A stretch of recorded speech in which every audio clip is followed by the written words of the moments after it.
வருகின்ற மே 17ஆம் தேதி மக்கள் அதிகாரம் ஒருங்கிணைக்கும் தமிழகமே ஒன்றிய அதிகார குவிப்பை தடுத்திடு, மாநில தன்னாட்சிக்கு போரிடு கருத்தரங்கம் மற்றும் மாநாடு சனிக்கிழமை மதியம் 2 மணி முதல் இரவு 9 மணி வரை சென்னை தேனாம்பேட்டையில் உள்ள காமராஜர் அரங்கத்தில் நடக்க இருக்கிறது.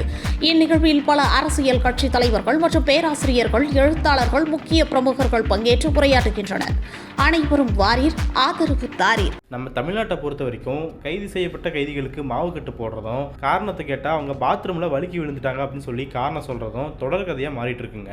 எனவே இதுக்கு எதிராகத்தான் இப்போ உயர்நீதிமன்றம் தங்களுடைய கருத்தை தெரிவிச்சிருக்காங்க. மேலும் போலீசாருக்கு எச்சரிக்கையும் சொல்லியிருக்கிறாங்க. இதனுடைய பின்னணி பத்தி பார்க்கும்போது, வழக்கு ஒண்ணுல கைது செய்யப்பட்டு சிறையில் அடைக்கப்பட்டிருக்கிற காஞ்சிபுரத்தை சேர்ந்த சாகிர் ஹுசைன் அப்படிங்கிறவருக்கு கை கால் எலும்பு முறிஞ்சிருக்கு அப்படின்னும் அவருக்கு சிகிச்சை வழங்கணும் அப்படின்னு சொல்லி அவருடைய தந்தை சென்னை உயர்நீதிமன்றத்தில் மனு தாக்கல் பண்றாரு. எனவே அந்த மனுவில் இடது காலிலையும் வலது கையில ஏற்பட்டிருக்கிற எலும்பு முறிவுக்கு உரிய சிகிச்சை வழங்க சிறைத்துறை நிர்வாகத்துக்கு உத்தரவிடணும் அப்படின்னு சொல்லியிருந்தாரு. எனவே இந்த மனுவானதான் சென்னை உயர்நீதிமன்றத்தில் நீதிபதிகள் ஜி சுவாமிநாதன் மற்றும் வி லட்சுமி நாராயணன் ஆகியோர் அமர்வுல நேற்று விசாரணைக்கு வந்திருந்தது.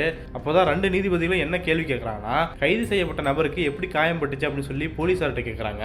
அதுக்கு தான் போலீசார் தரப்புல இருந்து என்ன பதில் சொல்லியிருக்காங்கன்னா, போலீஸ் ஸ்டேஷன்ல இருக்கிற பாத்ரூம்ல அவர் வழுக்கி விழுந்துட்டாரு, அதனாலதான் இப்படிப்பட்ட காயம் ஏற்பட்டிருக்கு அப்படின்னும், மேலும் அவருக்கு உரிய சிகிச்சை வழங்கப்பட்டிருக்குது அப்படின்னு சொல்லி தெரிவிக்கப்பட்டிருந்தது. எனவே இது சொல்லிட்டு இருக்கும்போது குறுக்கிட்ட நீதிபதிகள், போலீஸ் ஸ்டேஷன்ல இருக்கிற பாத்ரூம்கள் கைதிகள் மட்டும் வழுக்கி விழுந்து காயம் ஏற்படும் வகையில் இருக்குதா அப்படின்னு சொல்லி கேள்வி எழுப்பி, அந்த பாத்ரூம்களை அங்க பணியாற்றக்கூடிய போலீஸ்காரர்கள் பயன்படுத்துறது கிடையாதா, அவங்களுக்கு ஏன் எதுவும் ஆகிறது இல்லை அப்படிங்கிற முக்கியமான கேள்வியை கேட்டிருக்காங்க. இதுக்கு அடுத்து என்ன சொல்லியிருக்காங்கன்னா, காவல் நிலையங்களில் நடைபெறும் இந்த போன்ற செயல்களுக்கு முற்றுப்புள்ளி வைக்கணும் அப்படின்னும், எனவே இதை நிறுத்தலன்னா சம்பந்தப்பட்ட காவலர்கள் தங்களுடைய வேலையை கூட இழக்க நேரிடும் அப்படின்னு சொல்லி கடுமையாக எச்சரிச்சிருக்காங்க.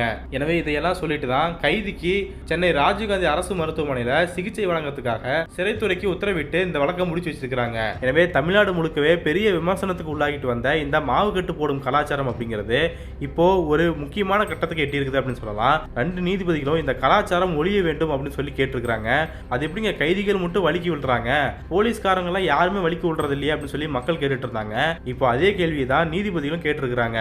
எனவே இது மாதிரியான நடவடிக்கைகளை ஒழிக்க வேண்டும் அப்படின்னு சொல்லி தான் மக்கள் நீண்ட நாட்களை கோரிக்கை வச்சுட்டு வந்தாங்க. அந்த விஷயத்தை தான் இப்போ நீதிபதிகளும் வெளிப்படுத்திருக்காங்க அப்படிங்கிறத நான் பார்க்கக்கூடிய விஷயமா இருக்குது. மாவு கட்டி எதுக்கு போடப்படுறது அப்படிங்கிற உளவில புரிஞ்சுக்கிட்டோம்னா இதை தமிழ்நாடு மக்கள் முழுக்கவே எதிர்க்க ஆரம்பிச்சிருவாங்க. ஏதாவது ஒரு கைதி குற்றம் செஞ்சு அவங்க போலீசார்கிட்ட சிக்கினாங்கன்னா பொது சமூகத்தை திருப்திப்படுத்துறதுக்கு இந்த மாதிரி மாவு கட்டு போற கலாச்சாரத்தை போலீசார்கள் கடைபிடிக்கிறாங்க. எனவே இப்படி பொது சமூகம் விரைவா ஒரு நீதியை கேட்குது அப்படிங்கிறதுக்காக ஒரு மிகப்பெரிய சிஸ்டமா இருக்கிற காவல்துறை இப்படி பண்றது அப்படிங்கிறது ரொம்ப துரதிருஷ்டவசமானது. எந்த காலத்திலுமே இந்த மாதிரியான காவல்துறையோட அத்துமீறலை மக்கள் ஏத்துக்கவே கூடாது, இதை கொண்டாடவே கூடாது. ஒருவேளை நம்ம கொண்டாட ஆரம்பிச்சிட்டோம்னா போலீசார்களே தீர்ப்பெழுதி இந்த மாதிரியான கை காலை உடைச்சி மாவு கட்டு போட்டு தண்டனை கொடுக்குற அளவுக்கு ஒரு மோசமான நிலைமை ஏற்படுறதுக்கு வாய்ப்பு அதிகமா இருக்குது. ஏற்கனவே போலி என்கவுண்டர்கள், லாக்அப் டெத் அப்படின்னு சொல்லி நிறைய விஷயங்கள் போலீசார் தரப்பு மேல குற்றச்சாட்டா இருக்கிற சமயத்துல இப்போ அதனுடைய லைட் வெர்ஷனா தான் இப்படிப்பட்ட மாவு கட்டுகளை அவங்க போட்டுட்டு இருக்காங்க. எனவே இந்த மாதிரியான அத்துமீறல் செயல்களை நம்ம எதிர்க்க வேண்டிய தேவை கட்டாயம் இருக்குது அப்படின்னு தான் சொல்லணும். மேலும் ஒரு குற்றம் புரிஞ்ச உடனே அவன் கை காலை உடைச்சு போடுங்க, அவனுக்கு மாவு கட்டு போடுங்க அப்படின்னு சொல்லி எல்லாம் இப்போ அதிகமா ட்ரெண்ட் ஆகிறத பார்க்க முடியுது. எனவே அந்த மனநிலை ஒழிக்கப்பட வேண்டும் அப்படிங்கிறதா பலருடைய கோரிக்கையாவே இருந்துட்டு வருது. எனவே அதை முன்னிறுத்துற வகையில தான் இப்போ நீதிபதிகள் இப்படிப்பட்ட கேள்விகள் எழுப்பியிருக்கிறாங்க.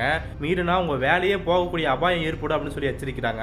எனவே இனிமேலாவது நீதித்துறை இதுக்கு கட்டுப்பட்டு இந்த மாதிரியான அத்துமீறல் செயல்களில் ஈடுபடாமல் இருக்கணும் அப்படிங்கிறதா பலருடைய எதிர்பார்ப்பாக இருக்குது. எனவே இப்படிப்பட்ட கேள்விகளை முன் வச்சிருக்கிற நீதிபதிகளுக்கு இப்போ வாழ்த்துக்களை சொல்லிட்டு வராங்க. மேலும் இதுல பொதுமக்களான நமக்குமே ஒரு அக்கறை இருக்கணுங்க. ஒருத்தர் குற்றம் செஞ்சு கைதாகிட்டா அவரை ஏதாவது ஒரு வகையில தண்டிக்கணும் அப்படிங்கிற வகையில அவர் கை காலை உடைச்சு போடுங்க, துப்பாக்கியால சுடுங்க, நடு ரோட்ல வச்சு அடிங்க அப்படின்னு சொல்றது எல்லாமே ஒரு வன்முறை சார்ந்த நிகழ்வாக தான் பார்க்கப்படுது. ஒரு குற்றத்துக்கு வன்முறை மட்டுமே நம்ம எதிர்பார்த்துட்டு இருந்தா அங்க சட்டத்துக்கு இடம் இல்லாம போயிடும் அப்படிங்கறத நாம் பார்க்கக்கூடிய விஷயமா இருக்குது. எனவே இதனுடைய பொறுப்பை உணர்ந்து பொதுமக்களே தங்களுடைய பார்வைகளை மாத்திக்க வேண்டும் அப்படிங்கறதா நாம வைக்கக்கூடிய கோரிக்கையா இருக்குதுங்க. நீதிமன்றம் தான் ஒருத்தரை சட்டத்தால தண்டிக்கணுமே தவிர காவல்துறையினர் எந்த வகையிலுமே அந்த சட்டத்தை தான் கையில் எடுத்துக்கூடாது.